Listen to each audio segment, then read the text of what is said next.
Et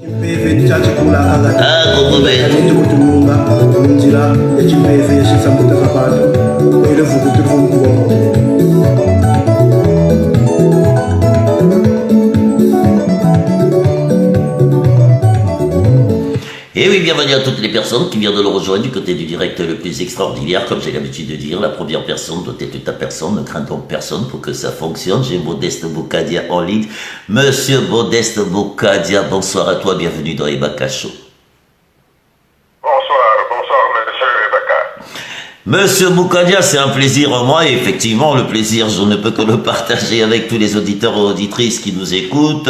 Effectivement, il faut dire que je vous ai eu la dernière fois, c'était l'hommage à Mapingu. Monsieur Boukadia, aujourd'hui, si je vous rappelle dans Ebaka Show, merci d'avoir accepté mon invitation. C'est surtout pour parler du Congo-Brazzaville. Monsieur Boukadia, je vais aller droit au but. Effectivement, nous avons suivi le président Sassou. Le président Sassou a fait un discours sur France 24 qui a surpris un tout petit peu tout le monde. Je vais revenir sur les questions qui ont été posées par les journalistes. Les questions étaient simples. Ils ont parlé de l'élection présidentielle 2021. À notre grande surprise, le président Sassou a répondu aux journalistes, chose qui a surpris tout le monde, c'est pas à l'ordre du jour. Monsieur Boukadia, en tant qu'homme politique, 17 mois avant l'élection présidentielle, quand vous entendez votre collègue, parce que vous avez été déjà candidat, c'est pour ça que je vous dis collègue, Monsieur Boukadia, quand vous entendez le président Sassou nous dire qu'à 17 mois de l'élection présidentielle, nous ne sommes pas prêts.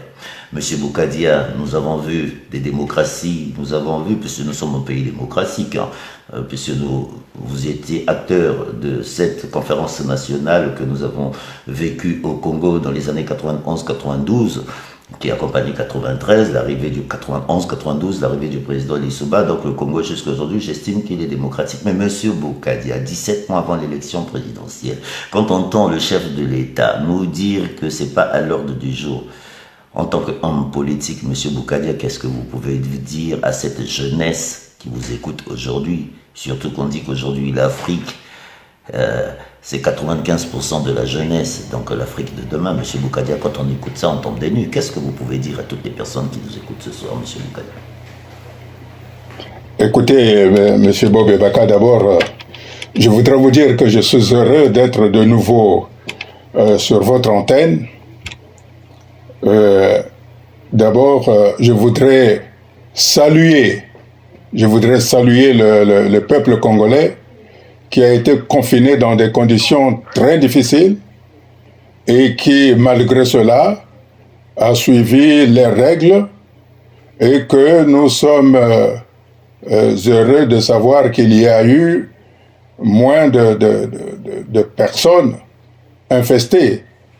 Nous déplorons que le gouvernement n'ait pas été à la mesure pour empêcher les quelques individus qui sont décédés à cause de cette maladie par l'impréparation du gouvernement.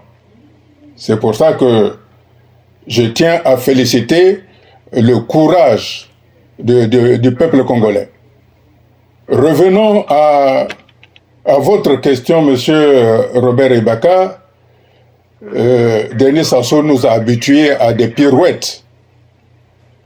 D'une part, il a dit que l'élection présidentielle n'était pas à l'ordre du jour à la question posée par un journaliste, le journaliste de France 24, très talentueux, qui avait déjà suspecté que M. Sassou voulait esquiver une condition constitutionnelle. Et comme seule réponse qu'il a trouvée dans l'embarras, qu'on lui ait pris la main dans le sac, c'est de dire aujourd'hui que l'élection présidentielle n'est pas à l'ordre du jour.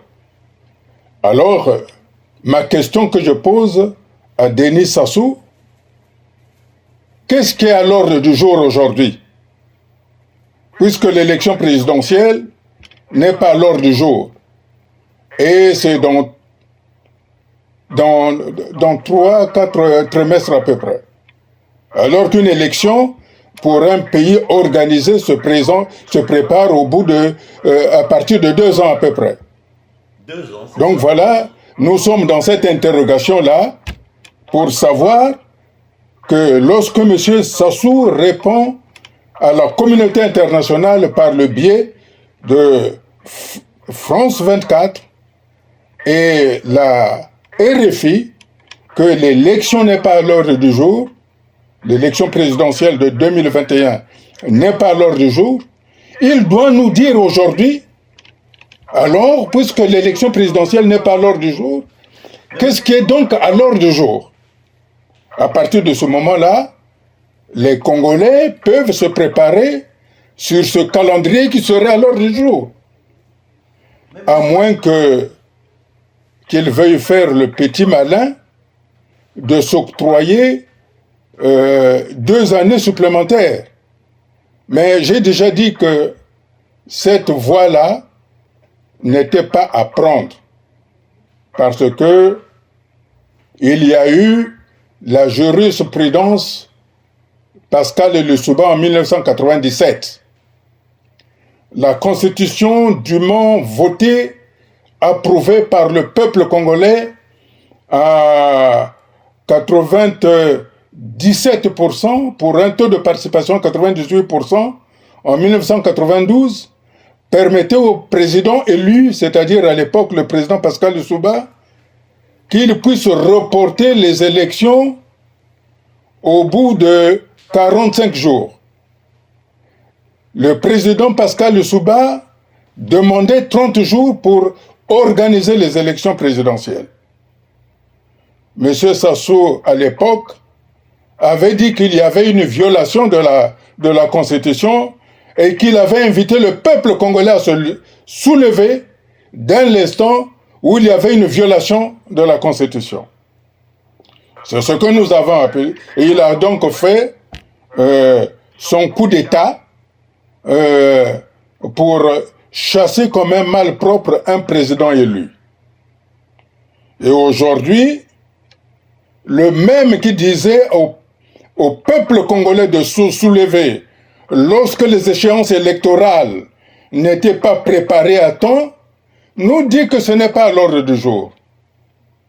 C'est pour ça que je pense et je redis avec force que cette voie-là, c'est une voie très dangereuse. Parce que tout un chacun sait, et d'après les informations que nous détenons, nous savons à peu près quel type d'armement Sassou a. Ça veut dire que celui qui risque de lui faire appliquer la jurisprudence Pascal Lissouba de 1997 va s'armer beaucoup plus, de telle sorte qu'il puisse avoir des alliances de toutes sortes pour que Denis Sassou soit chassé comme un malpropre. Pire que le président Kadhafi. Voilà pourquoi je dis que je crois que c'est un homme responsable qui connaît la réalité politique. Il a commencé la politique très tôt, depuis 1963. Donc il connaît la configuration géographique du Congo et qu'il doit donc calmer le jeu. Monsieur Boukadia, nous allons rester dessus. Monsieur Boukadia, je vais revenir. Est-ce qu'ils n'ont pas peur? Parce que effectivement, quand on voit bien, quand on fait le tour, il n'y a plus d'opposition, monsieur Boukadia. Vous êtes bien placé pour le savoir. Aujourd'hui, l'opposition est inexistante. Et nous voyons une diaspora. Non, monsieur Bata. Je ne peux pas vous permettre de dire que l'opposition est existante. Mais on ne les entend pas, monsieur Boukadia. Si, j'insiste, l'opposition est l'existence. Parce qu'il se trouve dans une prison à ciel ouvert, monsieur Bobé Bata. Mais oui, monsieur Boukadia, c'est pour ça que j'insiste que nous avons une opposition à ciel ouvert. Je le dis depuis 4 ans. Nous sommes à 17 mois de l'élection. Personne ne parle. Dieu merci encore que vous êtes à l'extérieur. Aujourd'hui, vous pouvez vous exprimer. Mais monsieur l'opposition de Brazzaville, on ne les voit pas réagir. Je ne parle même pas d'eux parce qu'ils sont sur place. Dieu merci encore. Je sais qu'ils sont bouche bée. Mais nous qui sommes à l'extérieur, monsieur Boukadia, on fait quoi? Monsieur Bobé Baka. Oui, père. laissez-moi vous rappeler quelque chose de... Vous savez pourquoi j'étais en prison? Parce que j'avais demandé à mettre en place un gouvernement d'union nationale pour que tout ceci n'arrive pas. Imaginez un seul instant qu'aujourd'hui, un opposant qui est au Congo demande des comptes pour l'élection présidentielle, quand est-ce qu'elle va avoir lieu? Il y a lieu de craindre pour sa vie. Donc je comprends leur silence, qui est très prudent. Mais je suis sûr qu'ils sont dans la même longueur d'onde que moi. C'est pour ça que moi je pose la question clairement à Denis Sassou. Qu'est-ce qui doit être à l'ordre du jour aujourd'hui pour l'avenir de la jeunesse, pour l'avenir du Congo, pour la tranquillité publique, pour la stabilité du Congo et pour la stabilité de la sous-région? Voilà la question essentielle, qu'ils nous disent, puisqu'il a dit de manière lucide que l'élection présidentielle, qui est une condition constitutionnelle, sa propre constitution, c'est lui qui l'a imposée au peuple congolais en 2016. Et il a dit que cette élection présidentielle n'était pas à l'ordre du jour. Donc il doit nous dire qu'est-ce qui est à l'ordre du jour. Alors, j'espère que ce n'est pas la tambouille qu'il nous prépare avec Jean-Dominique Okemba en faisant semblant de se faire la guerre, puisque d'après les renseignements que nous avons, Jean-Dominique Okemba a son gouvernement, Denis Sassou a son gouvernement, et j'espère que ce n'est pas ça qui est à l'ordre du jour. Et j'espère aussi que par rapport à ce qu'il a dit à France 24 et RFI, dans sa grande interview, alors que nous sommes dans une période de guerre contre le Covid-19, lui, il a eu le courage de venir dire au monde, non, ce n'est pas moi qui ai volé l'argent des générations futures. C'est-à-dire 1400 milliards de francs CFA. 1400 milliards, c'est scandaleux. Et je suis heureux de savoir que ce n'est pas lui qui a volé. Et j'espère qu'il ne va pas faire comme à la conférence nationale souveraine de 1991, quand il avait assumé les fautes des autres. Et lorsqu'il avait assumé les fautes des autres, les autres se sont sentis pousser les ailes. Quand il a dit j'assume à la conférence nationale, c'est de ça que vous parlez. Oui, absolument. Il avait assumé tout. Et aujourd'hui, clairement, devant la communauté internationale, il dit qu'il n'est pour rien dans le vol de 1400 milliards de francs CFA pour les générations futures. La question que je pose,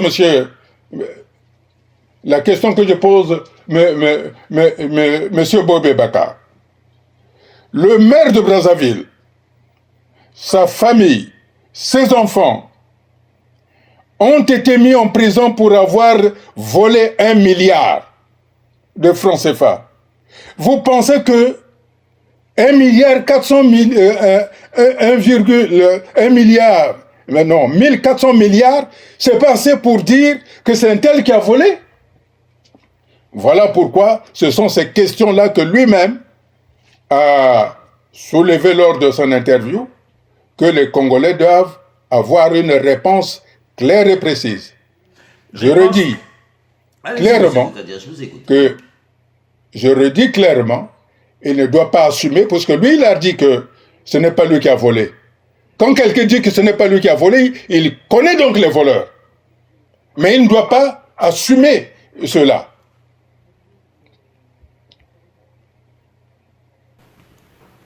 Oui. Je ne vous entends pas bien. Non, mais monsieur Moukadia, moi je vous entends superment bien. Tout le monde vous entend très bien. C'est vrai que moi je vous laisse parler. C'est pour ça que je ne réagis pas. Je ne réagis pas pour que nous n'ayons pas d'interférence.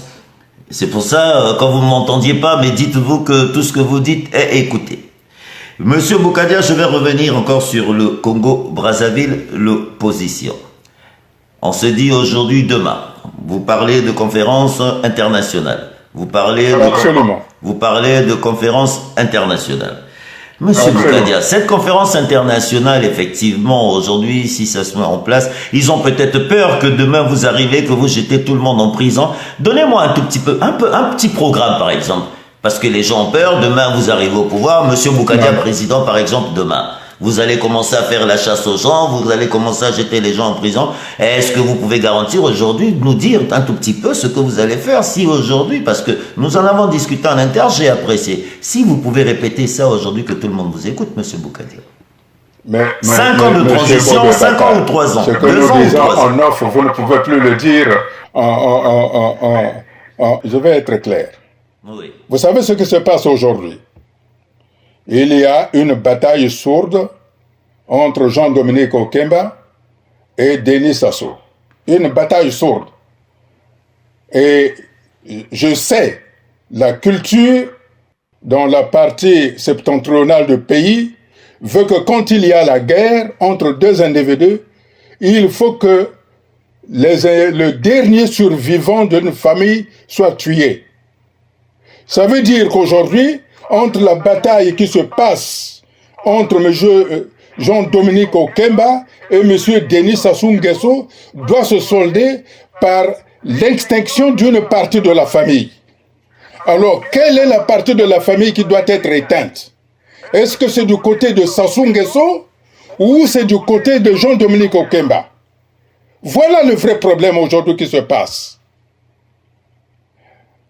Cette situation-là a pris le pays en tenaille. Et nous disons très bien que ni M.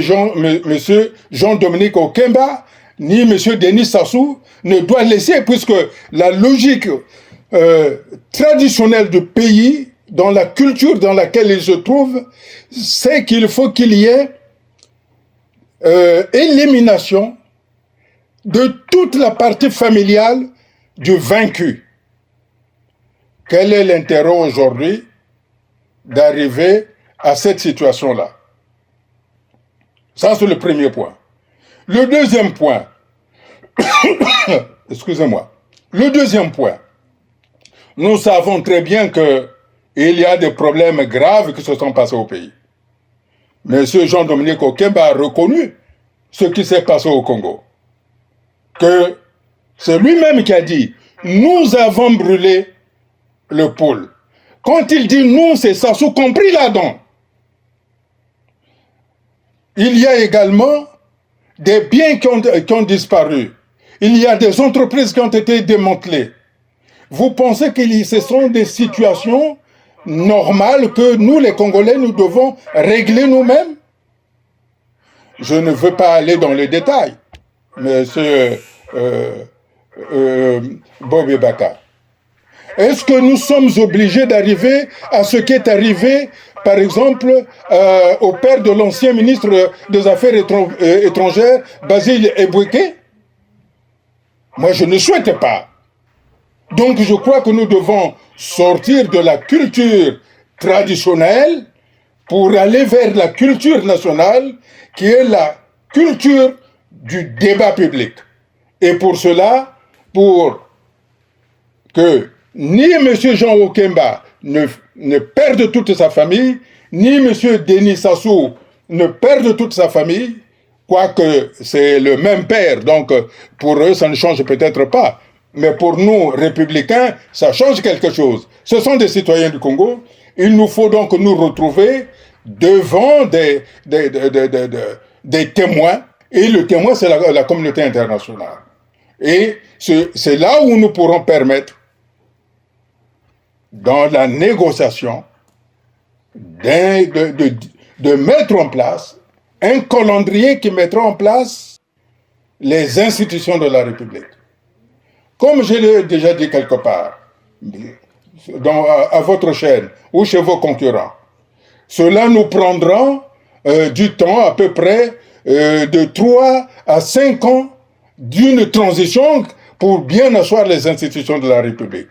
Mais pendant que nous serons à la conférence internationale, nous devons nous engager pour différer toute toute situation qui serait de tendance judiciaire afin que les choses soient bien assises, que nous mettons en place des institutions politiques viables et de telle sorte que tout ce qui s'est passé par ailleurs, nous puissions les examiner ultérieurement lorsque nous aurons avec nous des institutions fortes. Et je redis ceci, que la conférence internationale n'est pas un tribunal. La conférence internationale aura pour but de bien mettre en place, d'abord de nous parler entre nous. Parce qu'il y a des choses graves qui se sont arrivées au Congo. Les questions, que ce soit les questions sociales, que ce soit les questions économiques, que ce soit les questions politiques, que ce soit les questions judiciaires, ne peuvent trouver un cadre apaisant et apaisé que dans le cadre d'une négociation à l'extérieur du Congo avec des partenaires qui sont partie prenante au Congo. C'est là que nous allons régler et l'ensemble de la dette, de l'endettement que nous pouvons supporter ou l'endettement que nous ne pouvons pas reconnaître. Nous ne pensons pas que certains sujets puissent être évoqués au Congo parce que le Congo aujourd'hui ne présente plus la sécurité requise pour pouvoir discuter. Regardez ce qui s'est passé avec M. Jean-François Ndengue par rapport au conseiller de M. Clément Mwamba. Hein? Alors, on ne peut pas, ça veut dire que le pays n'a plus de fondement qui permet des retrouvailles, qui permettent que les Congolais se retrouvent pour s'asseoir. Voilà pourquoi la conférence internationale. Et pour évoluer davantage, je vous dis qu'il y a une première phase qui est la table ronde, qui aurait dû avoir lieu immédiatement après le deuxième tour des élections municipales en France, puisque les partenaires qui se sont engagés à ce que ce forum-là, cette table ronde se déroule avec des personnalités, n'ont pas pu, pour la simple raison, les institutions en France ont été en confinement et sont toujours en confinement. Mais néanmoins, nous avons des assurances qu'au niveau de la France, il y a des avancées dans ce sens. C'est pour ça que je pense que M. Sassou ne peut pas avoir peur, puisque la France, c'est son pays, il est né français, il a une résidence en France, il a beaucoup d'amis, il a beaucoup d'amis en France, donc il peut avoir l'assurance de venir discuter pour l'avenir du Congo et son avenir propre pour organiser sa sortie de manière claire. Il n'est pas nécessaire qu'il veuille bien rester au pouvoir, mourir au pouvoir, parce qu'il n'a pas envie d'être jugé. La question judiciaire, c'est une question politique. Et si le politique décide, nous pourrons avoir donc une possibilité d'avoir une négociation globale dans toutes ces choses-là. Voilà pourquoi la conférence internationale est indispensable, et cette conférence internationale doit passer d'abord par une première phase qui est une phase de la table ronde qui doit être en quelque sorte comme l'adhésion des Congolais à la conférence internationale. Monsieur Boukadia, nous allons revenir sur la table ronde, nous allons revenir sur la conférence nationale, nous allons revenir un tout petit peu sur ce qui se passe au Congo. Je vais revenir sur le discours du président Sassou qui parle. Ils ont besoin d'argent en ce moment, monsieur Boukadia.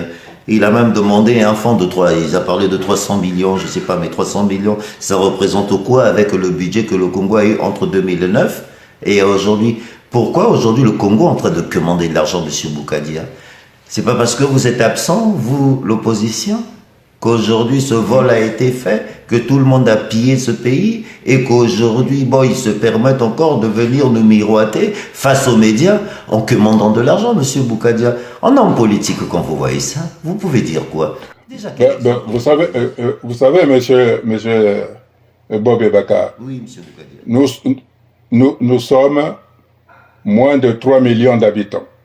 Disons 3 500 000 habitants. Et nous avons des richesses. Nous avons des richesses éprouvées. Et personnellement, j'ai fait faire des études de cartographie de la richesse que nous possédons, que ce soit sur les gisements pétroliers, sur les gisements gaziers, sur les gisements miniers terrestres. Nous avons donc de quoi relever le Congo en un temps, si tant est que tous les cadres sont sollicités. Or, aujourd'hui, les cadres compétents sont à l'extérieur. Évidemment, donc, tous ceux qui sont là sont, on peut appeler des charlatans de l'économie. J'ai, par exemple, consulté Perenco pour savoir combien exactement le Congo extrait le pétrole du sous-sol. Et le volume, la quantité qui nous a été communiquée nous permet de dire que nous n'avons pas besoin d'aller s'endetter. Je ne comprends donc pas pourquoi le gouvernement de M. Clément Mouamba a mis comme credo l'endettement croissant du Congo. C'est vrai, bon, comme je l'ai déjà dit, hein, il a appris dans sa formation que la façon de gérer le Congo, c'est de faire des miracles. Or, un chef de gouvernement ne gouverne pas par miracle. Un chef de gouvernement a un programme bien déterminé pour pouvoir impulser les investissements. Vous savez, monsieur Robert Ibaka, en 1997, j'étais candidat. J'avais déposé mon projet de gouvernement au ministère de l'Intérieur de l'époque, qui était dirigé par monsieur Pierre Auba, dont le directeur de cabinet était monsieur Antoine Evoulou. Aujourd'hui, tout ce que j'avais dit en 1997, aujourd'hui, ils sont d'actualité. En 2009, quand j'étais candidat, j'ai redonné des cahiers de charges pour attirer l'investissement, pour construire, pour implanter des entreprises au Congo, pour créer des emplois pour que les Congolais puissent travailler et à partir du produit du travail, nous ayons des impôts, que les Congolais payent l'impôt et à partir de là, on devait créer la richesse nationale. Or, ce pouvoir, le pouvoir PCT, construit le pays par l'endettement successif pour laisser aux générations futures un endettement dont ils ne seraient pas en mesure de payer. Voilà ce qui fait que, aujourd'hui, nous nous trouvons dans cette difficulté-là. Mais je redis que lorsque nous allons nous asseoir à la table ronde d'une part, et par la suite à la conférence internationale, des solutions seront trouvées. Personnellement, je me suis déjà engagé à avoir un programme économique, un programme de gouvernement conséquent qui permet de sortir de l'endettement. D'abord, de revoir notre engagement vis-à-vis de la Chine. Vous savez, j'épouse clairement la position des États-Unis d'Amérique. Lorsque j'ai été reçu là-bas, nous avons longuement discuté avec, à l'époque, le secrétaire d'État M. Tillerson, qui était dans cette vision-là, que la Chine était pour nous, pour les Africains et pour le Congo-Brazzaville, un handicap énorme. Donc il nous faut sortir de la tutelle de la Chine. En parlant de sortir de la tutelle de la Chine, M. Boukadia, vous me ramenez à l'actualité. Le président Macron vient d'abolir la dette africaine. À notre grande surprise, le Congo n'est pas dedans. Et pendant ce temps, nous avons vu le président Sassou en train de tout faire pour essayer de trouver de l'argent. Par nos informations, même le Trésor public, déjà, comment ça se fait que le FMI ne nous donne pas les sous? Et pourtant, nous avons toujours été là, nous avons contribué aujourd'hui à ce que le FMI vive, M. Boukadia. Comment aujourd'hui on peut se permettre de nous refuser les sous? C'est une question. Tout simplement parce que nous sommes des mauvais payeurs, M. Bobé Baka. Des mauvais payeurs, mais M. Boukadia, il y a eu de l'argent dans ce pays. Enfin, quand je dis nous sommes de mauvais payeurs, M. Boukadia n'est pas dans cette classe-là. Moi aussi, M. Boukadia. C'est-à-dire M. Clément Mouamba, qui est un premier ministre qui gouverne par miracle. Le FMI, c'est pas une église qui croit au miracle. Le FMI croit aux actions, comme dirait l'autre, des actions concrètes. Je dis ceci. Aujourd'hui, nous sommes potentiellement riches, nous ne sommes pas pauvres. Comment voulez-vous que le FMI aide un pays riche? Aujourd'hui, le FMI axe son action vers les pays européens, la France, la Grande-Bretagne, l'Italie, la Grèce, l'Espagne. Voilà où sont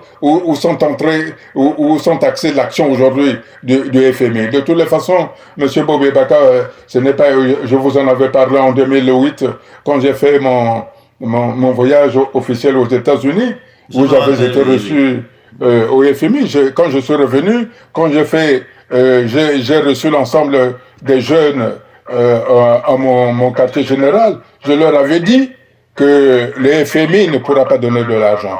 Tout le monde avait crié. Maintenant, entre-temps, le FMI a signé un chèque comme étant les frais de licenciement de M. Sassou. Tout le monde a frotté les mains pensant que voilà, on va avoir de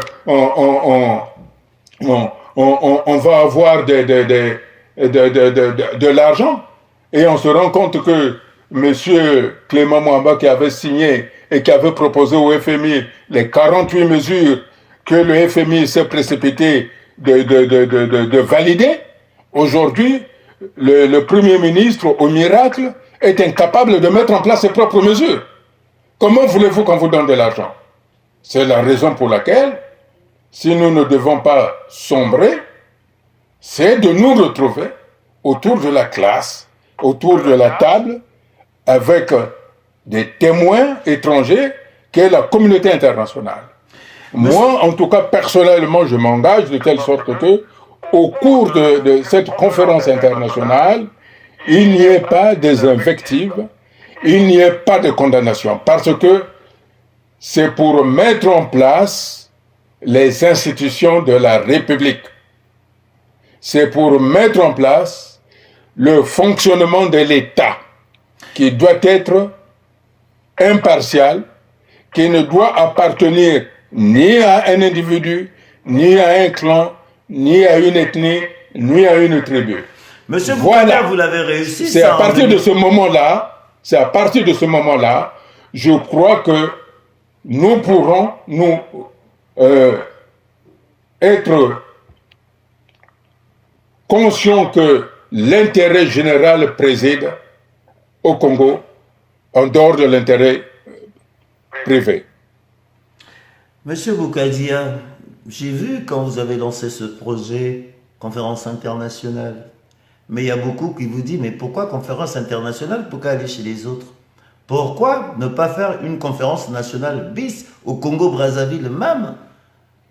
Effectivement, je vois, il y en a ceux qui sont pour la conférence internationale à l'extérieur, Mais il y a une bonne partie qui dit, mais Bob, pourquoi tu ne dis pas à M. Boukadia qui nous emmène vers une conférence nationale bis, comme nous avons connu en 91. M. Boukadia, qu'est-ce que vous pouvez répondre à ce qui Non, non, non. Monsieur Robert Ibaka. Oui, M. Boukadia.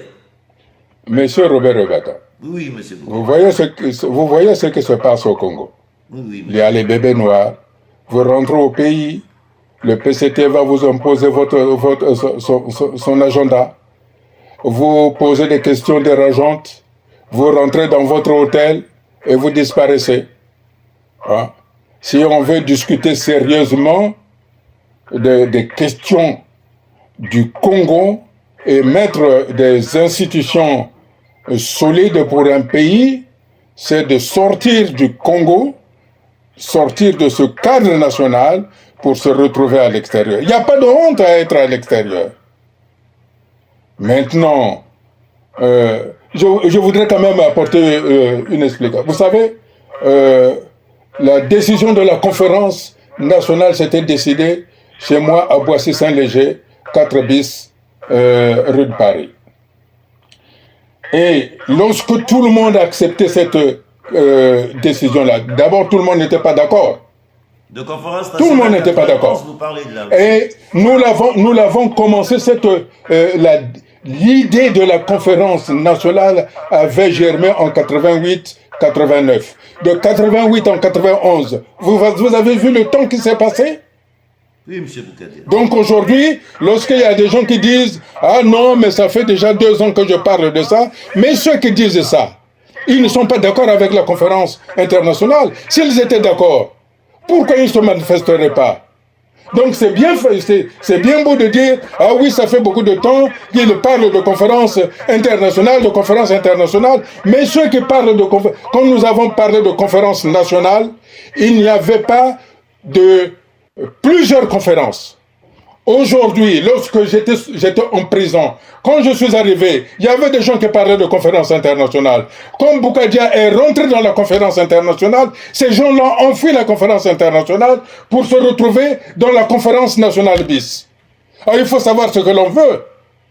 Ou l'on veut une conférence nationale bis et tout le monde va dans la conférence bis, ou on veut une conférence internationale et tout le monde va dans la conférence internationale, mais on ne peut pas dire oui, on veut un dialogue, on veut une conférence internationale, on veut une conférence nationale bis. C'est des rêveurs.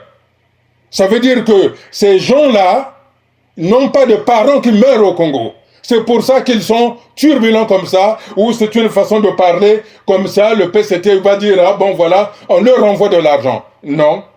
Aujourd'hui, la question, compte tenu de l'urgence, déjà, vous voyez ce qui se passe là-bas. Il y a 2 gouvernements. Monsieur Jean-Dominique Okemba a son gouvernement. Monsieur Denis Sassou a son gouvernement. Quel est le gouvernement qui va diriger les travaux de la conférence nationale bis au Congo?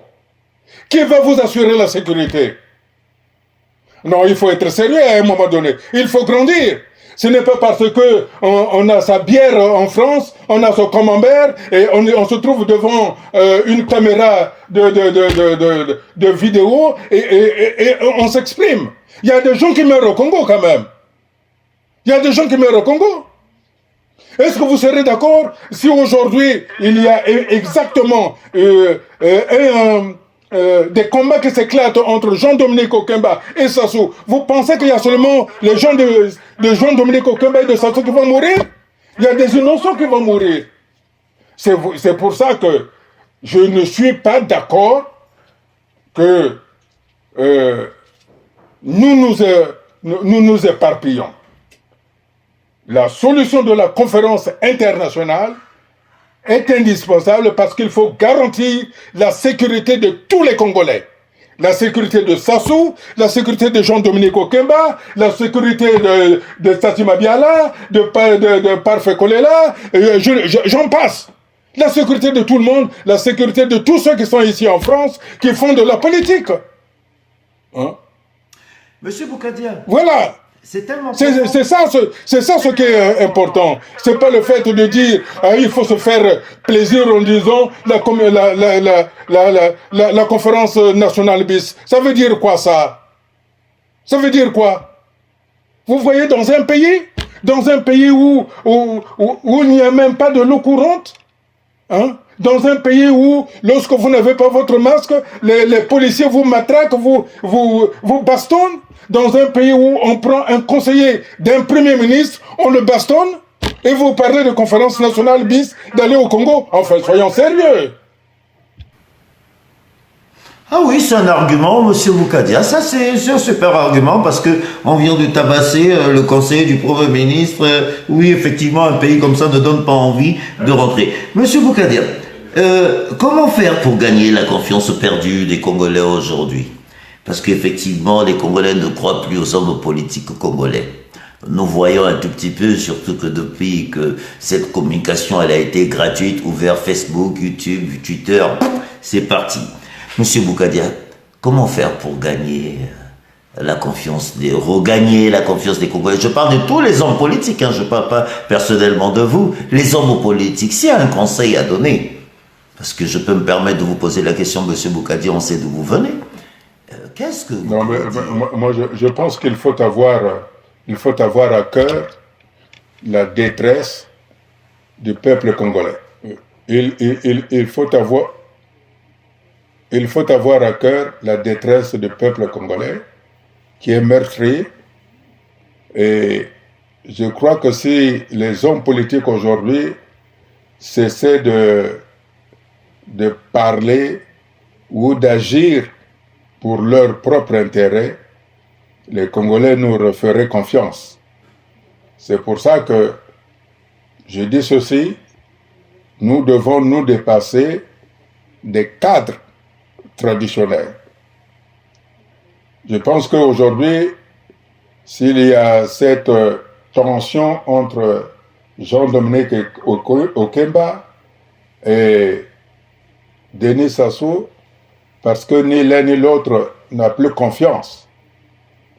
Et si l'un et l'autre n'a plus confiance, combien de fois le peuple congolais, et pour restaurer la confiance des Congolais à ces hommes politiques, il nous faut donc nous dépasser pour revenir, pour être à la table de négociation, appeler les amis, la communauté internationale. Je sais qu'en France, nous sommes entendus, à l'Union européenne, nous sommes entendus, en Belgique, nous sommes entendus. Il y a des pays comme le Luxembourg qui sont capables d'organiser des pré-rencontres. Aux États-Unis, nous sommes entendus. En Grande-Bretagne, nous sommes entendus. En Allemagne, nous sommes entendus. En tout cas, je pense que les conditions sont là. Il reste seulement aux hommes politiques d'avoir ce courage politique. Moi, j'ai connu, lorsque nous nous sommes retrouvés avant la conférence nationale, il y a eu des hommes politiques qui se dégageaient, qui sortaient de leur doctrine pour penser au Congo. Donc aujourd'hui aussi, je crois qu'il est temps de dépasser nos propres doctrines pour aller vers le pays. Parce que si on ne se dépasse pas, il est à craindre que nous allons avoir un morcellement de la République. Et si nous avons un morcellement de la République, je crois que nous n'arriverons plus à nous regarder. Et ça sera l'échec des hommes politiques. Et personnellement, je ne m'inscris pas dans cette affaire-là. Il est vrai que il y a des précédents. Si je peux prendre les pères fondateurs, j'ai écouté dernièrement, d'ailleurs nous l'avons évoqué, M. Robert Ebaka, le témoignage poignant de M. Kikungangot, qui a tout fait pour que le corps du président Youlou rentre et qu'il soit enterré dignement. Ça veut dire que les gens sont capables de se dépasser. Nous avons vu également, l'histoire nous l'a montré, le président Jacques Opango, qui était en mission à Rome. Quand ils ont arrêté le président Youlou, il est rentré se constituer prisonnier. Parce qu'il a dit, si le président Youlou a volé, moi aussi j'ai volé, mettez-moi en prison. C'est ce courage politique qui nous manque aujourd'hui. Je sais que au sortir de la conférence nationale de 1991, des décisions politiques avaient été prises, malheureusement qui n'ont pas pu être exécutées. C'est là où il y a eu la divergence. C'est pour ça que il est grand temps aujourd'hui que les hommes politiques se ressaisissent.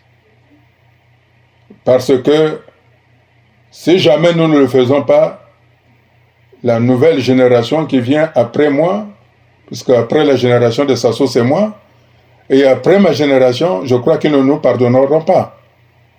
Pour ceux qui pensent mourir au pouvoir pour échapper au procès du peuple, il faut qu'ils aient en mémoire qu'il y a le procès de Formose, un pape qui était mort et puis qu'on est allé déterrer pour le juger. Hein? Et moi, je me trouve toujours dans cette dynamique du général de Gaulle avec le chancelier Adenauer, qui s'était dit, Adenauer avait dit ceci au général de Gaulle: si vous et moi nous ne nous entendons pas, jamais les deux peuples ne s'entendront. Et donc Adenauer et le général de Gaulle se sont dépassés, ils se sont serrés la main, et aujourd'hui c'est le couple franco-allemand qui dirige, qui pilote, qui donne des indications sur l'Union européenne. Donc, j'appelle les compatriotes du Congo, j'appelle M. Sassou de ne pas avoir peur, j'appelle Jean-Dominique Okemba de ne pas prendre le pays en otage. Il n'y aura aucun ressortissant de la partie septentrionale, c'est-à-dire ce qu'on appelle communément les Mboché, qui seront pourchassés. Ça, nous devons penser que tout le monde ne vit pas de la même façon que dans la partie nord. Quand je dis ça, c'est dans toute ma conscience, dans mon âme et dans mon esprit. Il nous faut nous dépasser de ces peurs-là qu'on nous a inculquées pour que nous ne puissions pas nous entendre.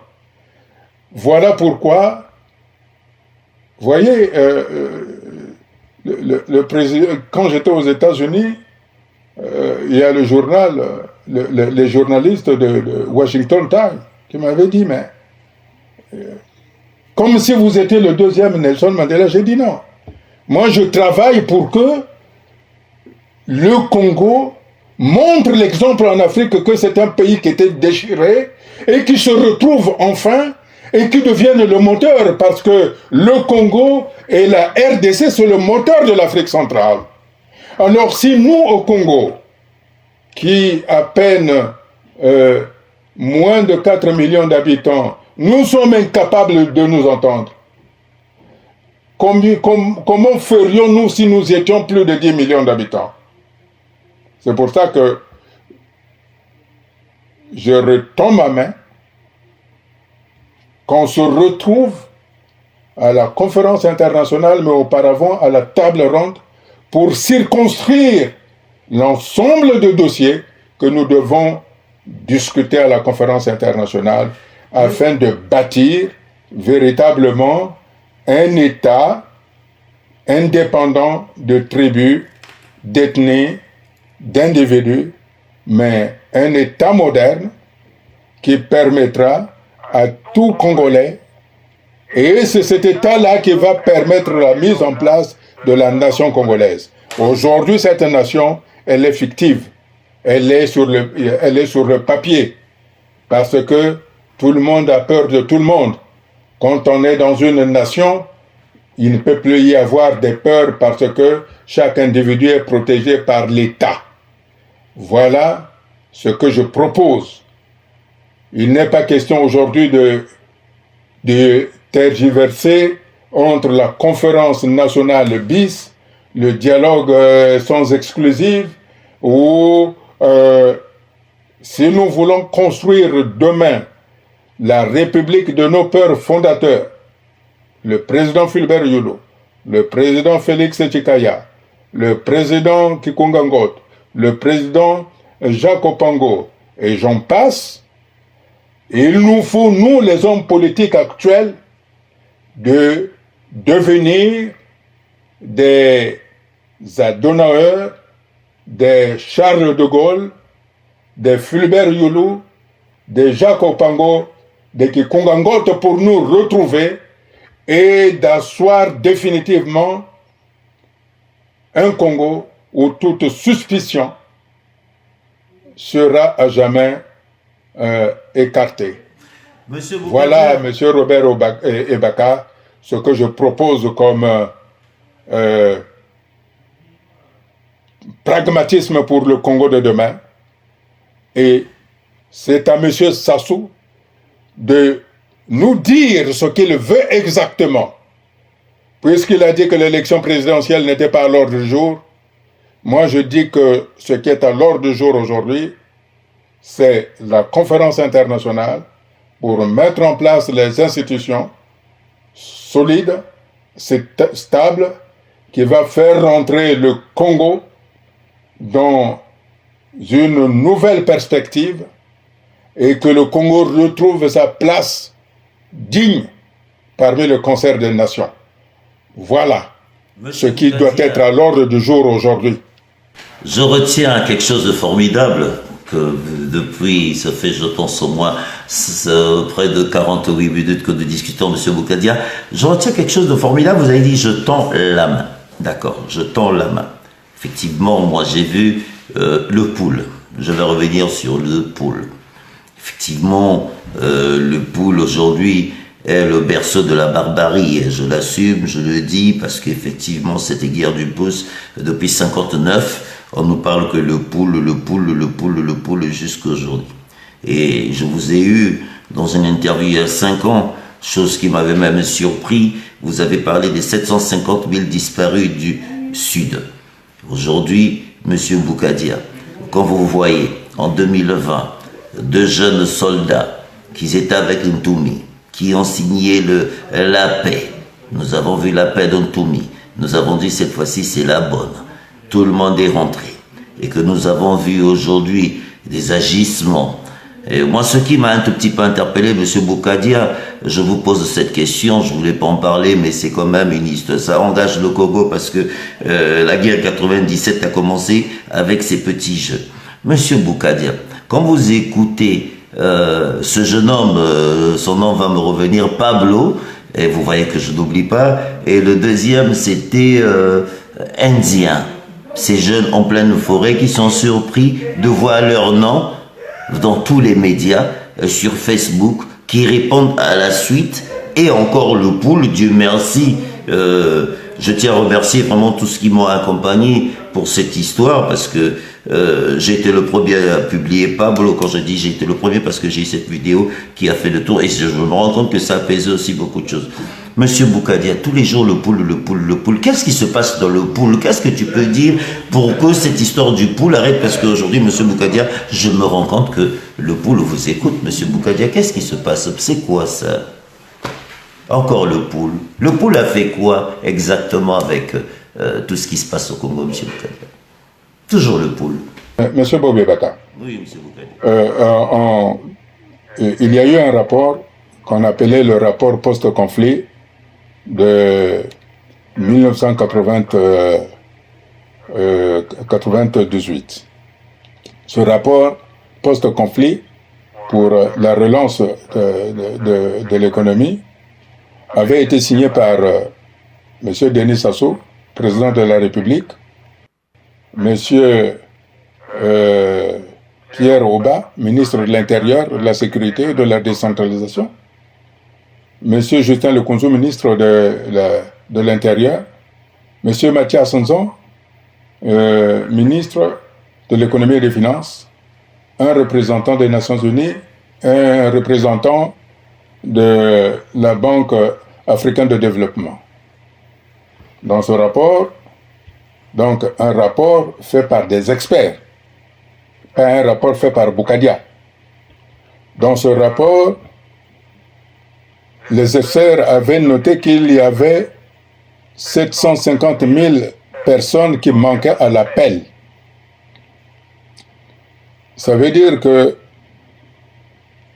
en 1998, à l'issue de cette guerre-là, il y a 750 000 Congolais qui avaient disparu. Et j'avais demandé, beaucoup plus tard, de faire un recensement général de la population et de l'habitat pour déterminer, pour connaître où étaient passés ces Congolais. Quand on fait un recensement général de la population et de l'habitat, ça veut dire qu'on recense tous les Congolais qui se trouvent de par le monde. Cela devait nous permettre de savoir effectivement peut-être que ces Congolais qui avaient disparu s'étaient retrouvés dans tel pays. Or, le pouvoir avait toujours refusé de faire ce recensement général de la population et de l'habitat. Et la raison est naturellement compréhensible, puisque par la suite, on s'est rendu compte que lorsque le ministre de l'Intérieur, M. Pierre Ngolo à l'époque, donc je crois que c'est toujours lui, avait fait le recensement administratif, on s'est rendu compte que la région de Poul, qui était la plus peuplée de l'époque, avait diminué presque de moitié avait été amputée de moitié de sa population. Et ça, évidemment, pour un pouvoir, il commence à réaliser qu'il y avait quelque chose qui n'allait pas. Mais je ne vais plus revenir là-dessus, mais aujourd'hui, on s'en rend compte, puisque M. Jean-Dominique Okemba, et je le remercie de l'avoir reconnu, puisque quand en novembre 2018, lorsque à la session des droits de l'homme des Nations Unies en Suisse, à Genève, il était question de la question des droits de l'homme au Congo, notamment sur la question du génocide. Le ministre des Affaires étrangères du Congo avait balayé cela d'un revers de main qu'il n'y avait jamais eu de génocide dans la région du Poul, alors que il y a des organisations internationales non gouvernementales avec leurs satellites qui avaient fourni des films montrant des villages calcinés. Et donc je remercie M. Jean-Dominique Okemba d'avoir affirmé de lui-même, sans pour autant qu'il soit interrogé par les juges, mais devant les membres de la famille, notamment devant l'aîné de Denis Sassou, M. Maurice Nguesso, il a reconnu que nous avons brûlé la région du Poul, M. Robert Ebaka. Quand on brûle, on ne fait pas de distinction. C'est-à-dire, on brûle maisons, hommes, chiens, vaches, serpents, rats, gibier, les arbres fruitiers, voilà. Hein? Voilà ce qui s'est passé. Maintenant, pourquoi les gens en veulent à la région de Poul? Je n'en sais rien. Je ne suis pas de ceux qui veulent la destruction de Poul. Et je ne suis pas de ceux-là aussi qui peuvent détruire une région. Donc cette question que vous m'avez posée, pourquoi la question du Poul? Il n'y a que M. Jean-Dominique Okemba et M. Denis Sassou qui doivent répondre à cette question. Moi, ma priorité aujourd'hui, c'est d'amener les Congolais de toutes les appartenances, Là, vous parlez de la question de Pôle, M. Robert Obeka. Mais il y a aussi la partie nord. Vous voyez ce qui se passe là-bas du côté d'Infondo? Vous savez ce qui se passe du côté de Wando? Vous savez ce qui se passe du côté de Makwa? Bon, c'est peut-être trop loin, mais regardez le nord de Brazzaville. Regardez le nord de Brazzaville. C'est quand même une capitale. Donc là aussi, lorsque nous allons faire le recensement général de la population et de l'habitat, je crois que dans Brazzaville Nord, on va déplorer beaucoup de morts. Aujourd'hui, nous ne savons même pas ce que l'explosion de Mpila a fait. On a tendance à oublier ça. C'était quand même des armes de destruction massive, puisque c'était des armes à sodium, à rayonnement sodique. Vous voyez, vous voyez. Donc, c'est vrai qu'il y a la question de Pôle, il y a ça, mais il y a toute la République. Moi, je pense qu'aujourd'hui, qu'il faut dissocier de cette question-là qui est déjà actée, qu'il y a eu un génocide qu'on ne peut plus nier, un génocide d'État, c'est-à-dire un génocide commis par les forces armées congolaises. C'est l'armée du Congo, l'armée de la République qui a tué une partie de la population. Ça, c'est acté. C'est acté, on n'en revient plus. Ce sont des experts qui vont travailler là-dessus. Aujourd'hui, ce que nous proposons, ce que nous souhaitons, c'est des solutions politiques. Et en tant que politique, moi je propose la solution politique de nous retrouver à table. Et je pense que la France, qui a beaucoup d'intérêt là-bas, qui est le premier partenaire du Congo, comme cela m'a été signifié, est en train de travailler dans ce sens-là. Et j'avais déjà dit que M. Sassou a beaucoup d'amis en France. S'il ne croit pas à ce que moi je dis, il peut croire à ce que lui disent ses amis qui sont en France. Il peut croire à ça. Mais moi je lui donne crédit, même si je sais qu'il ne tient jamais parole. Mais pour une fois, je lui donne crédit. Mais je dis bien, je lui donne crédit, même si je sais qu'il ne tient jamais parole. Mais pour le Congo, nous devons nous retrouver, comme j'en ai informé l'ambassadeur du Congo, qu'il va y avoir une table ronde et que le PCT devait envoyer un représentant. Et je redis ceci, qu'il faut éviter d'arriver à la jurisprudence Pascal Lissouba de 1997. Parce que cette voie-là n'est pas salutaire pour le Congo. Nous risquons de donner raison à beaucoup de fanatiques. Donc, je souhaite, clairement, moi de mon côté, je me suis engagé, j'avais déjà dit qu'il y a des pays qui sont prêts à nous recevoir. À l'époque, j'avais dit que Los Angeles était tout à fait disposé. Los Angeles était tout à fait disposé. On m'avait dit que c'était loin. Effectivement, l'avantage, c'est que c'est pas n'importe qui doit aller là-bas, il faut un certain nombre de choses. Mais il y a la Belgique qui est tout à fait disposée. Il y a le Luxembourg qui est disposé.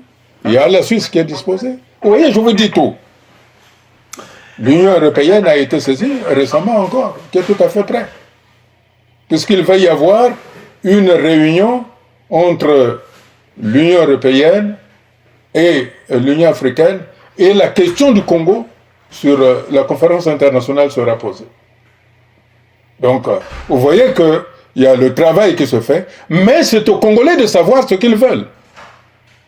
C'est aux Congolais de savoir ce qu'ils veulent.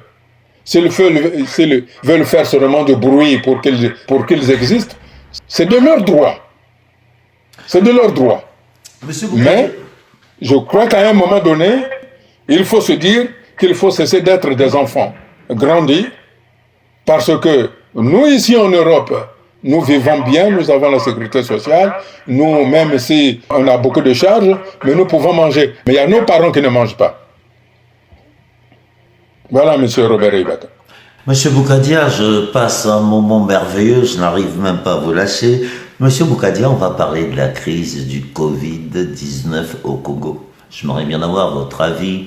Vous avez vu qu'aujourd'hui, le Premier ministre Clément Mwamba fait beaucoup de déclarations. Nous avons vu des dents rentrer dans ce pays, des dents qui ont disparu. Effectivement, nous avons eu des hôpitaux dont on pensait que certains dents sont arrivés. Monsieur Boukadia, en votre qualité d'homme politique, qu'est-ce que vous pouvez dire à ce gouvernement que vous connaissez très bien? Quand je dis vous connaissez très bien, parce que c'est vos collègues, vous avez partagé la politique ensemble. Monsieur Boukadia, vous n'êtes pas un débutant politique. Quand vous voyez, moi j'apprécie Monsieur Boukadia parce que vous avez assumé. Vous êtes parti devant moi, chose qui nous a surpris, chose que beaucoup ne le savent pas, Monsieur Boukadia. Vous êtes parti devant nous, vous nous avez tous surpris, vous êtes allé au Congo, chose que personne n'y croyait. Vous êtes allé en prison, aujourd'hui vous êtes dehors. Bref, Monsieur Boukadia, qu'est-ce que vous pouvez vous dire aujourd'hui à vos collègues politiques qui ne sont peut-être même jamais allés en prison, peut-être même jamais allés en garde à vue, Monsieur Boukadia? Je ne souhaite pas, je ne voudrais pas que des gens aillent en prison. Si ça ne dépendait que de moi, il n'y aurait jamais eu de prison. C'est une épreuve très difficile, mais puisque vous m'avez posé des questions sur ce gouvernement, M. Clément Mwamba a raison. S'il ne parle pas, il ne va plus exister. C'est un Premier ministre qui a été nommé pour faire des déclarations sans intérêt. C'est des déclarations sans intérêt. D'autant plus qu'il fait des déclarations calquées sur les déclarations de la France. Hein? Bon, je ne voulais pas paraître, puisqu'on me le dit déjà, voilà, il est arrogant, mais quand même, pour un Premier ministre, il doit avoir des conseillers qui doivent lui donner une ligne directrice de ces déclarations, au lieu de faire du copier-coller. Hein? Pour ce qui est du Covid-19, ça a été mal géré. D'abord, on ne confine pas des gens qui n'ont pas de salaire. On ne confine jamais des gens où il n'y a pas d'eau courante. Et on ne confine pas des gens où il n'y a pas d'électricité. On ne confine pas les gens qui, pour vivre, sont obligés d'aller vendre un petit quelque chose au marché et puis avec les gains qu'ils peuvent avoir, faire des courses pour faire à manger. Donc voilà, c'est ce qu'on appelle, ils gouvernent sans prévoir. Donc, je ne peux pas les accabler. Ils ne connaissent pas la logique, la logique économique. Ils ne savent pas comment gérer toute une population. Hein? Ils sont là parce que bon, c'est pour leur bien, pour leur bien. Aujourd'hui, on se rend compte que le fait d'avoir mené une politique d'endettement sur endettement, le FMI leur tourne le dos, ils ne savent plus quoi faire. Donc ils font...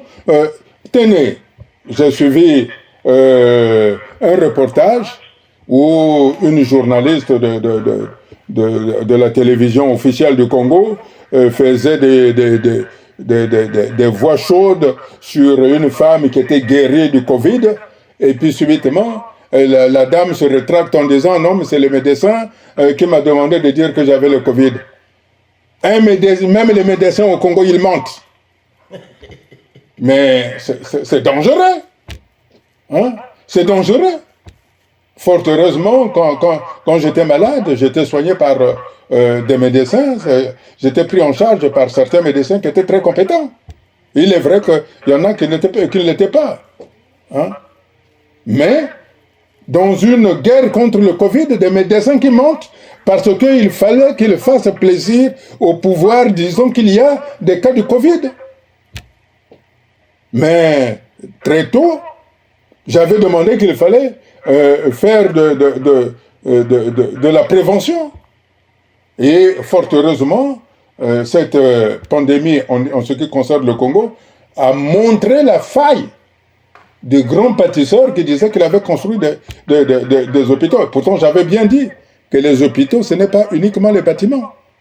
Ça veut dire qu'il faut du matériel et du personnel qualifié. Là, on a vu que nous avons du personnel qui ne tiennent pas.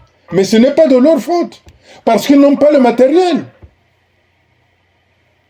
Et j'espère que cette fois-ci, nous allons tirer des conséquences sur les failles du système de santé du Congo pour avoir véritablement une politique sanitaire de prévention. Vous savez, la politique d'un État, c'est d'abord la prévention. C'est pas la curative. La curative, c'est pour les autres. Nous, comme nous sommes dans un pays en développement, il nous faut de la prévention.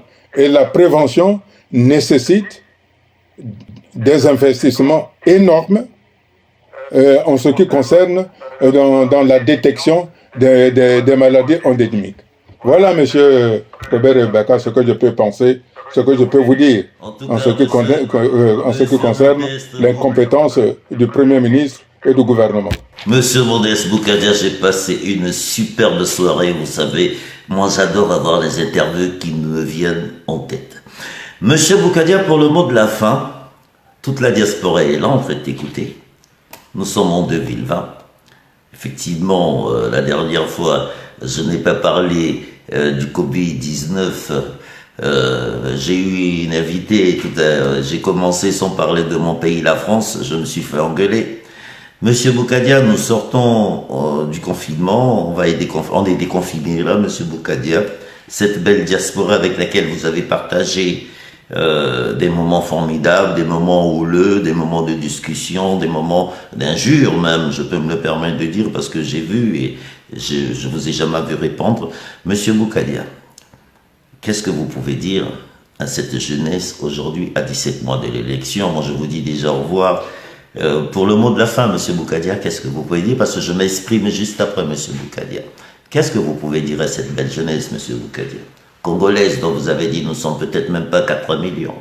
Je voudrais dire ceci d'abord au peuple congolais, que nous ne sommes pas nombreux, que nous avons notre destin, un destin en commun à construire, que ce soit les compatriotes du Nord, les compatriotes du Sud, les compatriotes de l'Est ou de l'Ouest, nous sommes unis par un destin commun de vivre dans un pays commun qui s'appelle la République du Congo. C'est ce destin commun que nous partageons et que nul n'a le droit de nous séparer de ce destin-là. C'est pour ça que j'appelle de nouveau que les règlements traditionnels pour des questions politiques doivent cesser. Monsieur Jean-Dominique Okemba et monsieur Denis Sassou ne doivent pas régler leurs différends familiales au détriment de la République.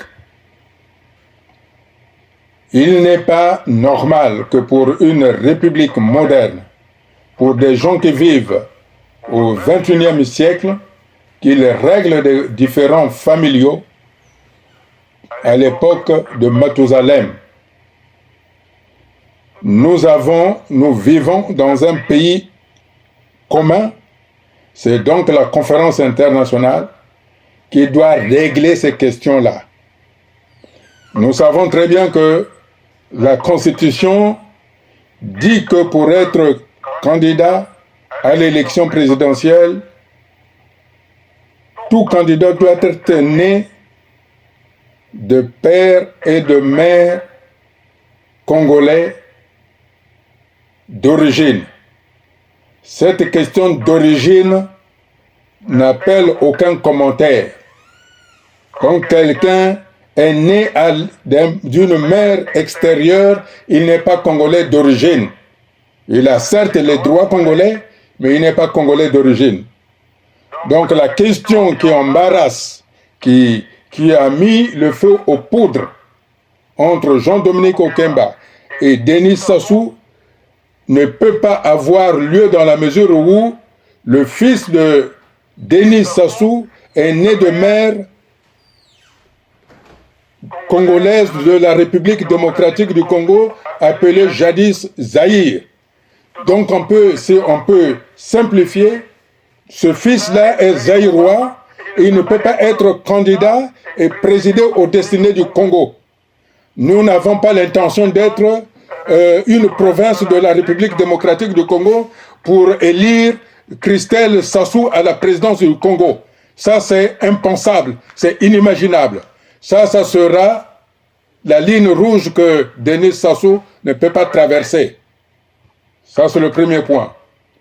Le deuxième point, nous devons nous retrouver à la table ronde depuis la conférence internationale pour mettre dans un cadre la future République du Congo avec des institutions nouvelles qui se soldera par la mise en place d'une période de transition de 3 à 5 ans, période pendant laquelle l'esprit partisan, période pendant laquelle l'activité partisane sera suspendue jusqu'à ce que les institutions soient mises en place.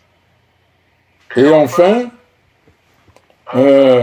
au cours de la conférence internationale, il ne sera pas question de poursuivre quoi que ce soit puisqu'il s'agit de la reconstruction du pays. Pour ce qui est de la diaspora, je pense qu'il est temps qu'elle soit en mesure de se lever pour être unie, de ne plus se disperser sur les tendances de conférence nationale BIS, sur le dialogue. Nous avons un objectif. Si nous souhaitons travailler pour le Congo, c'est la conférence internationale sur le Congo pour les Nations Unies, dont aujourd'hui la France est déjà partie prenante.